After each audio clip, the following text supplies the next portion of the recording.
Olá, você que acompanha o canal da Central de Concursos no YouTube. Eu sou Luiz Fernando Caldeira e este é o Central de Dicas.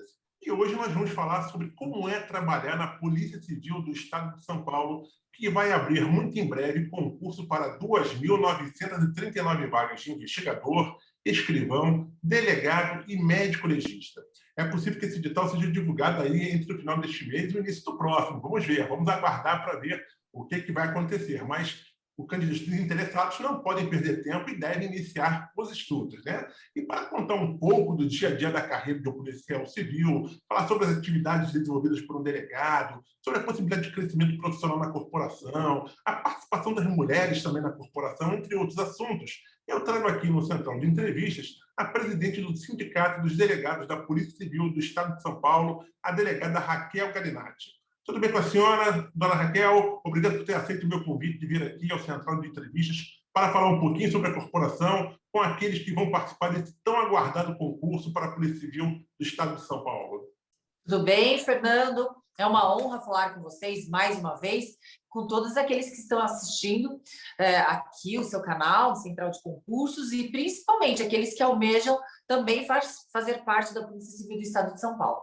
Com certeza, né? E tem muita gente que almeja, né, ingressar na Polícia Civil de São Paulo e está imaginando que esse concurso vai ser um concurso bem grandioso, né? A senhora ingressou na Polícia Civil em 2012, não foi isso? Isso. O meu concurso foi de 2011, a minha posse foi em 2012, em agosto de 2012. Vou fazer 9 anos como delegada de polícia, já ingressei na instituição como delegada de polícia, advoguei por um período antes de conseguir a tão sonhada aprovação, e claro, o estudo e a jornada foi bem, a gente é muito solitário, é árduo essa batalha para conquistar o objetivo final, que é a aprovação no concurso, que todos aqueles que estão prestando concurso sabem muito bem esses caminhos. E o que motivou a senhora, na época, a participar do concurso da Polícia Civil? Já era um sonho da senhora se tornar, né, uma policial civil? Ou a senhora buscava um emprego com boa remuneração, com estabilidade? O que motivou a sua participação no concurso na época? Olha, Fernando, é o seguinte, se aquela pessoa almeja um cargo público e um concurso que é muito concorrido só pela estabilidade financeira, ele vai desistir no meio do caminho, porque as pequenas derrotas ali para a gente conseguir a tão sonhada aprovação fazem com que, claro, muito do psicológico seja minado para que a gente continue com aquela determinação perseguindo e buscando aquele objetivo. Então, o sonho tem que ser muito maior do que uma contraprestação remuneratória, o sonho tem que ser muito maior do que uma estabilidade em um emprego. Até porque a gente está percebendo agora nos governos, tanto estadual como federal, que o intuito agora é tirar a estabilidade dos servidores públicos, o intuito é tirar até o ingresso para o serviço público através de concursos públicos, privilegiando, assim, aqueles famosos cabides de emprego, que é isso que a gente vê nessas reformas administrativas, na reforma administrativa, foi agora a reforma previdenciária, que praticamente toda aquela contribuição do servidor público foi colocada por água abaixo. Então, a gente está vendo uma ideologia ali de todos os governos, tanto do governo federal como estadual, em tentar demonizar o serviço público, os servidores públicos, e tentar engessar essa porta a partir do momento em que você deixa como os detentores do poder aqueles que são amigos dos detentores do poder momentâneo. Então, a gente não tem garantia de nada. Então, se você pleiteia um cargo público, por e tão somente pela suposta estabilidade, pela suposta remuneração, e pela remuneração eu falo suposta porque, por exemplo, aqui no estado de São Paulo nós temos a pior remuneração do Brasil, quando a gente fala em polícia civil. Estabilidade, essa estabilidade está o tempo todo ali em areia movediça com essa PEC 32, que é da PEC da reforma administrativa. E também, quando a gente fala em direitos previdenciários, também eles foram surrupiados aí o ano passado de uma forma muito covarde. Então, o objetivo, o intuito tem que ser muito maior do que uma estabilidade, um emprego com uma remuneração adequada, porque muitas vezes não é isso que você vai encontrar. Até porque, para ser policial civil, né, tem que ter uma certa vocação, né? Não é para qualquer um essa carreira, né, doutora? Você tem que ter certeza. Por exemplo, eu prestava concurso especificamente para a carreira de delegado de polícia. Eu não prestava concurso para outras carreiras, nem para outras instituições. O concurso realmente que eu gostaria de ter prestado seria para delegado da Polícia Federal, porém, no meu tempo de estudo, nesses meus 5 anos que eu estudei, que eu me preparei para os concursos públicos, não houve ali um concurso para delegado federal. Teve um tempo ali que para o concurso para delegado federal demorou mais de 9 anos para abrir o concurso. Então, eu fui prestando nos estados, e, claro, o primeiro lugar seria o estado que eu moro, o estado que eu tenho a minha família, que seria aqui o estado de São Paulo, não me importando com a remuneração. A remuneração já era baixa, já estava como a terceira pior remuneração do Brasil. Hoje a gente atingiu a pior remuneração de delegados de polícia do Brasil. Estamos falando do estado mais rico da federação, com o pior salário pago, que é aqui no estado de São Paulo. Foi a sua preparação à época? A senhora renunciou a muitas coisas, estudava quantas horas por dia, até para o pessoal entender que, assim, que a gente, para conseguir isso, é preciso fazer algum sacrifício, né? Você não precisa renunciar a tudo, mas algum sacrifício a pessoa vai ter que fazer. Eu queria que você contasse um pouquinho como é que foi a sua preparação à época, as dificuldades que a senhora enfrentou também, né? A senhora foi só aprovada nesse concurso, passou em outros concursos. Conta um pouquinho para a gente daquele seu período concurseiro, né? Antes aí de ingressar na Polícia Civil, conseguir realizar o sonho da senhora, que era ser delegada. Claro que quando eu iniciei os meus estudos, claro que eu amarguei várias reprovações, inclusive na primeira fase já. Os concursos, geralmente, eles têm 4 fases, que a primeira é objetiva, dissertativa, oral, e tem aquela que alguns estados, para a carreira policial, de delegado de polícia, exige também o concurso físico, além do psicotécnico, aquela pesquisa da vida pregressa, ou seja, uma etapa, assim, realmente de peneira, em que aquele candidato realmente é super avaliado para poder ingressar na instituição ainda em estágio probatório, né? Porque passando o concurso ainda existe o estágio probatório. Então, eu estudei durante 5 anos, prestava concurso para delegado de polícia em outros estados, e depois de uns 3 anos prestando concurso em Santa Catarina, no concurso para delegado de Santa Catarina, eu já estava me sentindo preparado. Eu já estava achando que eu tinha um conteúdo programático já exaurido, já tinha terminado de estudar todo o conteúdo programático, e fui já com um sentimento bem positivo de que eu iria ter sucesso ali, pelo menos na primeira fase. Quando eu vi o resultado, eu fiquei muito impactada quando eu percebi que constitucional eu praticamente zerei, e o que foi exigido ali no concurso, na prova objetiva, foi literalmente a Constituição Federal, a memorização da Constituição. E aí eu mudei a estratégia. Comecei a fazer mais questões, comecei a estudar de uma forma mais pormenorizada a Constituição Federal, a ponto de decorar alguns artigos, inclusive. Até porque o concurso público, ele não avalia quem é o mais inteligente ou quem é o menos inteligente. Ele avalia quem consegue ter a capacidade de maior memorização e de armazenamento de um grande volume de informações por um curto espaço de tempo. E, além disso, consegue pôr no papel, naquelas 4 horas, que é o período do exame, do concurso, tudo aquilo que você assimilou ao longo dos anos. Então, realmente, essas regras do jogo, claro, elas são objetivas, são regras objetivas, mas muitas vezes elas prejudicam alguns e beneficiam outros. Então, você vai sair à frente a partir do momento que você souber quais são as regras do jogo, a partir do momento que você souber como você deve se preparar, qual é o conteúdo programático, o que você prioriza no seu estudo. E, claro, foi fundamental os cursinhos preparatórios.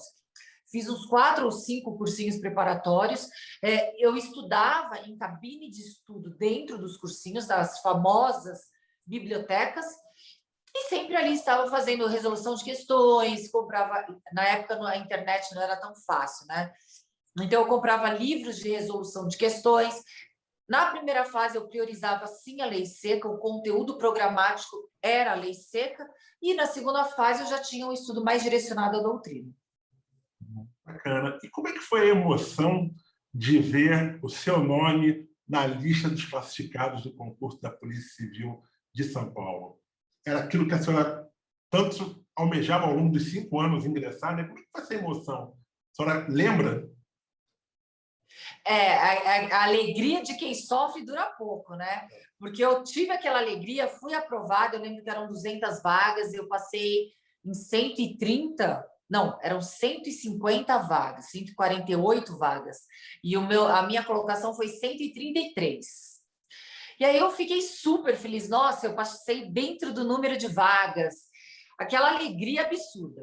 Aí veio aqueles títulos e para que você tenha pontuação e ali seja feita a classificação final através dos títulos e aquela pontuação, se você já foi policial, aqui no estado de São Paulo tem uma pontuação muito alta, se você foi policial, para ser divulgada uma nova lista com uma nova reclassificação. E de 133, eu fui para 171, porque a minha pós-graduação não foi pontuada e o meu mestrado, que é um mestrado em filosofia, também não foi reconhecido. Então, eu não tive nenhuma pontuação, de 133 caiu para 171, ou seja, fora do número de vagas.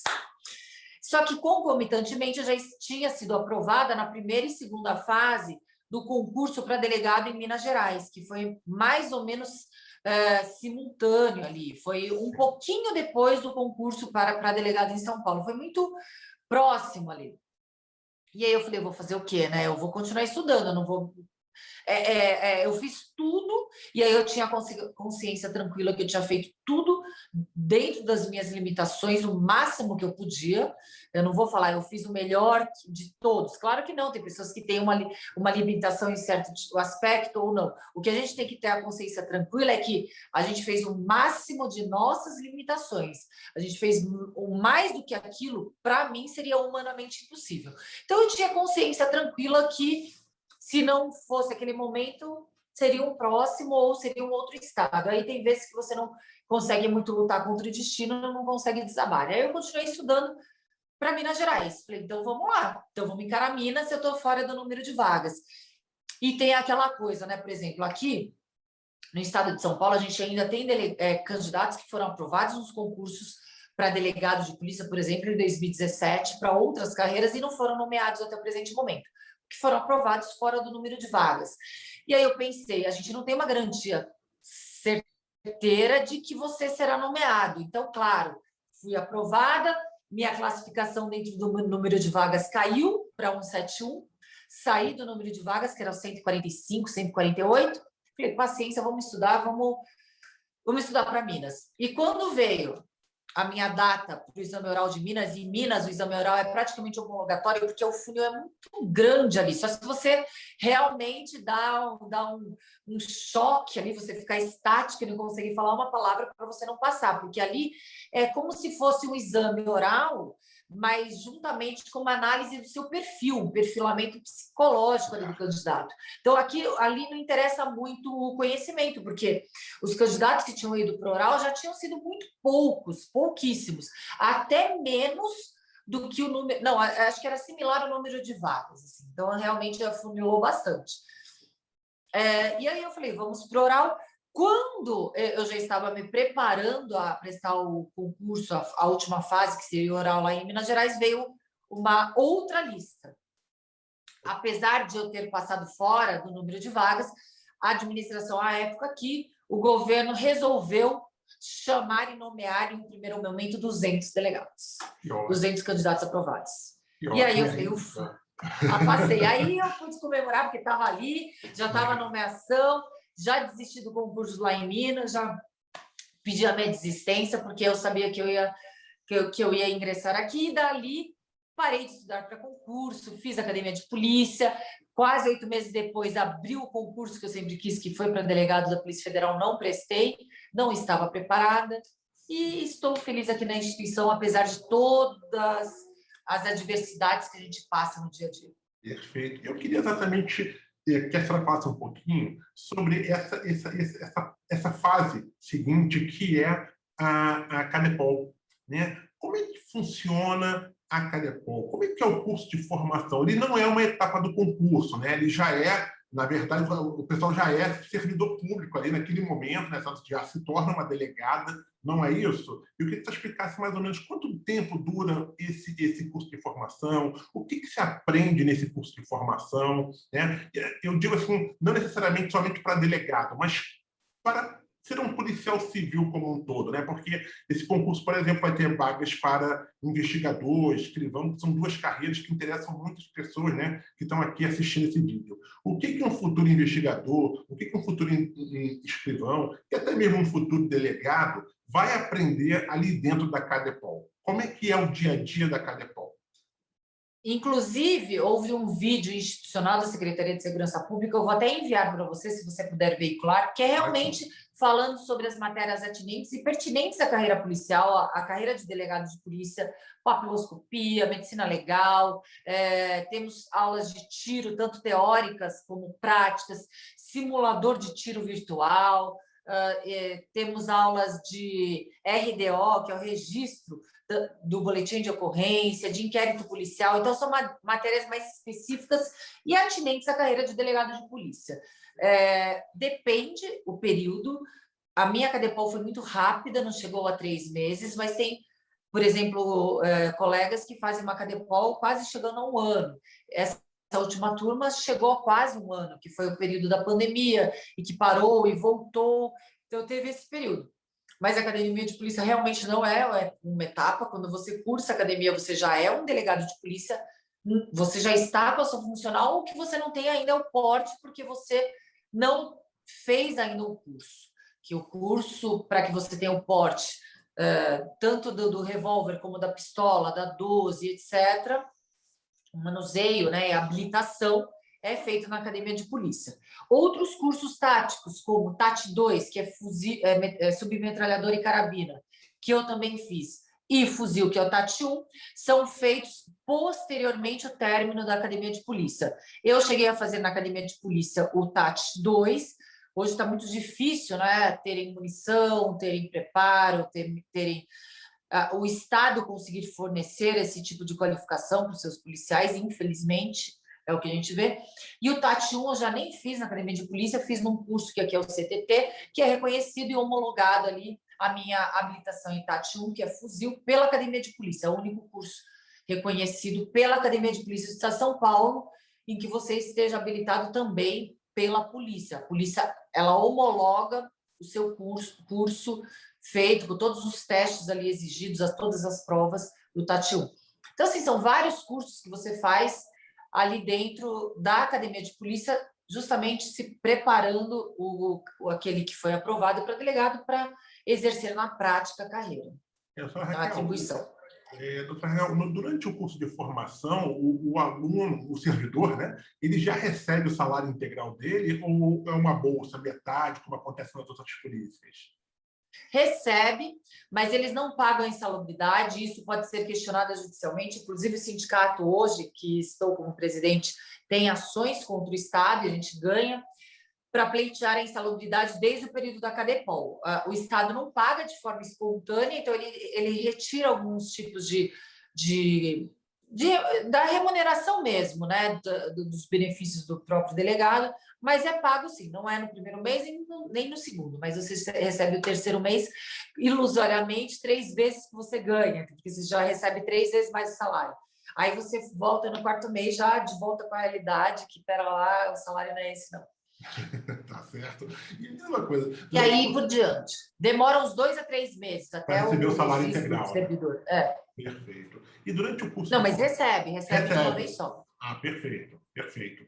Durante o curso de formação, os policiais civis, eles fazem uma espécie de estágio nas delegacias, não é isso? Ou não? Deveria haver uma espécie de estágio melhor, mas o estágio ele é monitorado, não é um estágio em que o delegado, o colega que foi aprovado, o candidato delegado em curso de formação, no meu olhar, no meu entender, deveria ser um curso de estágio um pouco maior. Quando eu fui parar nas delegacias, eu fui parar com os plantões realmente completamente colocada ali de um primeiro momento, sem muito saber, assim, realmente eu pedi apoio da equipe, de outros delegados mais antigos, porque você é colocado completamente inexperiente. Acaba aprendendo ali no dia a dia mesmo, né? Na marra. Na marra com os policiais, né? Mais antigos. Na marra. Né? O concurso da Polícia Civil, a gente sabe que eles não são regionalizados, né? Ou seja, os editais não trazem vagas definidas por cidades. Então, como é que ocorre a lotação? Essa lotação ocorre após o curso de formação, com a nota que a pessoa recebe no curso de formação, aí tem a possibilidade de escolher as localidades que vão ser disponibilizadas pela polícia, é isso? Existem umas vagas que são disponibilizadas, essas vagas elas são colocadas ali quando você está preparado para escolher qual seria a delegacia que você quer ingressar, saindo da academia de polícia. E qual é o critério? O critério ele é zerado, o critério de ingresso para a instituição, e se inicia um outro critério de pontuação, que é da academia de polícia, suas notas, as notas obtidas na academia de polícia. Aí é um outro critério. O primeiro colocado da academia de polícia que vai escolher a sua lotação. E assim por diante. Perfeito. O que você está fazendo? Se eu não me engano, a Polícia Civil ela é composta por 12 carreiras, não é isso? Posso estar enganado. Eu queria que você faça um pouquinho, porque assim, tem muita gente que vai fazer o concurso agora, né? Tem gente que tem um perfil, digamos, um pouco mais para trabalhar na área administrativa, tem outros que têm um perfil mais operacional mesmo, né? De estar ali atuando na rua, em confronto, né? Com bandidagem, infelizmente, né? Mas eu queria que você explicasse quais são essas carreiras que têm um perfil mais administrativo e quais são aquelas que têm um perfil mais operacional. Digamos assim, que predominantemente o escrivão ele fica realmente na delegacia, secretariando inquéritos, e o investigador ele vai para a rua, nas diligências, nos cumprimentos de mandados, nas investigações, mas não existe uma regra. Claro, pelo déficit de policiais, as carreiras, muitas vezes, um acaba fazendo necessariamente a atribuição do outro, e o delegado de polícia, ele realmente tem uma carreira híbrida, né? Ele atua tanto no âmbito jurídico como no âmbito operacional policial, então é uma carreira assim bem mesclada. Especificamente sobre a carreira de delegado, né, que é a função que a senhora ocupa, né, eu queria que você explicasse um pouquinho mais do dia a dia de um delegado, tá? Para o pessoal entender como é que funciona. A gente tem uma ideia do que faz um delegado, né? Mas no dia a dia, como é que é efetivamente, quais são efetivamente as atribuições que o delegado desempenha? No dia a dia, basicamente, o delegado, quando ele ingressa para a Polícia Civil, ele vai necessariamente trabalhar numa central de flagrantes, ele vai trabalhar naquelas delegacias que a gente fala que são as famosas delegacias dos bairros, né? Ele vai trabalhar naquele pronto-socorro do crime, vai chegar até ele tudo quanto é tipo de crime, as especializadas, a única exceção é a Delegacia da Mulher, que assim que sai da academia também pode ter a possibilidade que ele trabalhe numa especializada de Delegacia da Mulher, de Defesa da Mulher. Caso contrário, as outras especializadas só após o cumprimento do estágio probatório de 3 anos. E ali são situações inesperadas, muitos fatos chegam até as delegacias de polícia, muitas vezes periferia, quando as pessoas elas ausentes de informação, são fatos que nem caracterizam crimes, mas elas vão até o Estado, lá representado pelo delegado de polícia, pela autoridade policial, para saber dos seus problemas, dos seus conflitos sociais, se aquilo pode ser resolvido no âmbito policial. Então, muitas vezes, o delegado de polícia ele também atua como mediador de conflitos, ele atua também como gerenciador de crises, né? Então, são situações em que o trabalho social é muito forte. Quando a gente fala em delegacias espalhadas aí nas periferias das cidades, do Brasil inteiro, não só aqui em São Paulo. Basicamente, o delegado, ele preside inquéritos policiais, ele expede ordens, ele representa por prisões temporárias, preventivas, ele relata os inquéritos, ele vai em diligências, ele solicita interceptação telefônica. Então, realmente é um trabalho bem dinâmico, dependendo do caso e dependendo das investigações. Doutora Raquel, me diga uma coisa. Na Polícia Civil aqui do Rio de Janeiro, existe uma polícia de elite chamada CORE. Aí em São Paulo, existe também uma polícia de elite dentro da Polícia Civil de São Paulo? Como é essa polícia? Polícia de elite. Polícia de elite eu acho até uma forma. A gente não faz jus Correto. aos outros colegas de outros departamentos, aos outros delegados e aos outros policiais. Correto. É que esse termo foi usado muito por causa do filme Tropa de Elite, né? E tal. Eu não gosto desse termo polícia de elite. Mas são policiais extremamente preparados, que estão ali prontos para o confronto, estão em grupo de operações. Aqui é o DOP, a Divisão de Operações, tem o Garra, tem o GER, tem os policiais que estão no Pelicano, que é o SAT, Serviço Aerotático. Então, tem esse grupo mais operacional, que até cartório, inquéritos policiais, os delegados que estão nesses grupos, eles não presidem. Então, realmente, é muito focado ao lado operacional, para, sim, poder fazer o apoio de atividades de polícia judiciária. Por exemplo, se você tem um resgate, se você tem um cumprimento de mandado em incursão em alguma localidade muito perigosa, você pede apoio para esses policiais, para esses colegas. E para você ingressar nesses grupos, é feito um processo seletivo, como acontece aqui, por exemplo, no Rio de Janeiro, existe um processo seletivo específico para ingressar, ou é preciso se candidatar, tem que cumprir pelo menos um tempo de carreira para poder ingressar nesse tipo de grupo? Como é que funciona isso?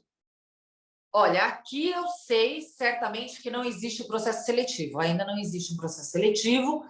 Também sei certamente afirmar que você tem que cumprir o período do estágio probatório de 3 anos para poder ir para uma especializada em algum departamento especializado, no caso, especializado em operações.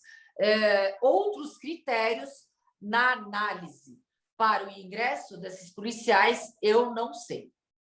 Eu não sei quais são os ingressos. Muitas vezes, esses critérios objetivos, eles ficam ali. Sei que as pessoas elas se colocam à disposição, sim, vão bater nesses departamentos, mas aí a triagem cabe, sim, àqueles que estão chefiando os departamentos e o critério de escolha, como eles escolhem esses policiais, aí você vai ter que fazer uma outra entrevista com os diretores aí dos departamentos. Sem problema. Doutora Raquel, existe uma certa visão machista de que carreiras da área de segurança, né, policial militar, policial civil, são ocupados por homens, né? Mas a gente tem visto que cada vez mais as mulheres estão participando de concursos, estão ingressando nessas corporações, né? E têm um interesse, de fato, de ingressar nessas corporações. Como é que a senhora está enxergando a participação das mulheres na Polícia Civil de São Paulo, especificamente? Então, eu vejo de uma forma muito positiva com que as mulheres elas vêm quebrando barreiras e vêm querendo concretizar seus sonhos, independentemente de profissões serem taxadas e estereotipadas de femininas ou masculinas, tanto homens como mulheres. E, claro, a Polícia Civil também, a gente vê que vem, sim, de uma forma ainda tímida, aumentando o ingresso de mulheres na instituição. Mas ainda existe uma desproporcionalidade, por exemplo, delegadas de polícia, não chegamos a 20% do contingente de delegados de polícia aqui no estado de São Paulo. Perfeito. A senhora, em algum momento, durante o seu trabalho, o seu ingresso, esses são 8 anos, 8 anos que você está à frente na Polícia Civil, não é isso? Durante esses 8 anos... Quase 9, né? A senhora, em algum momento, sofreu preconceito por estar ocupando ali uma função de delegados? O pessoal mais antigo, na hora que a senhora ingressou na polícia, a senhora percebeu um certo preconceito, um certo olhar diferente? Poxa, uma mulher vai ser a delegada aqui dessa delegacia? Isso aconteceu ou isso não é normal acontecer na corporação? Não, de forma tão escancarada, eu acho que as pessoas estão cada vez mais receosas, né? Inclusive, a gente viu um fato totalmente misógino aí no Egito e o mundo mostrando que brincadeiras misóginas, pejorativas, de tentar objetificar mulheres não são mais aceitas em lugar nenhum no mundo. A gente viu o exemplo agora desse médico, inclusive, parece que é um médico muito respeitado, agindo de forma completamente desrazoada em outro país e agora sendo responsabilizado. Não vem ao caso aqui analisarmos a proporcionalidade. O que vem ao caso é que o mundo já não mais aceita esse preconceito escancarado, essa objetificação das mulheres, essa forma com que as mulheres são tratadas.